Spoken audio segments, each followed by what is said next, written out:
My name's Sarah. I live in Birmingham. I'm a wheelchair user and I have 24-hour care from a team of six PAs that I employ.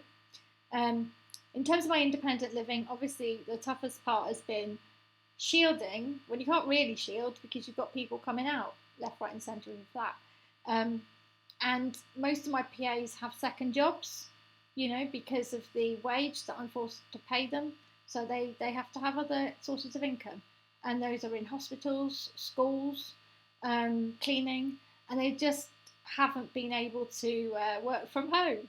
So it's made it impossible to shield at times. And when things have got really, really dangerous to live where I do, in the community I do, with levels of COVID, there's been the peaks I've had to go, and at times my mum has had to take over parts of my care. An older woman. It's always it seems to be the women that have had to do all the unwaged labour that we've needed to survive this pandemic. And at times when my PAs have not had to come, my mum can't get to me. I've even had a neighbour in my block of flats come and sleep on the floor so that I'm not alone at night. But that's what's happened when PAs have had to just isolate, and you don't have very robust backup systems because we don't have the resources to have those in place.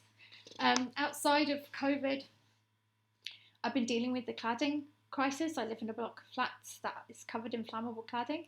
So campaigning to challenge ableist culture in managing agents, fire service, that say, stay put. Stay put. What? So in the middle of a pandemic, when I'm here all the time in my flat, covered in flammable cladding like Grenfell Tower, stay put. Everyone else get out. I mean, it just demonstrates how there's this institutional ableism everywhere. We saw it with the do not resuscitate forms being sent out arbitrarily to disabled people. We've seen it with filters for ventilators, one over there.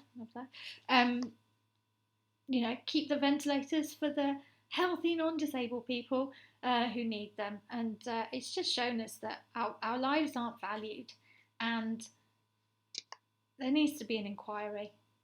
We've just seen it this year time and time again. There needs to be an inquiry.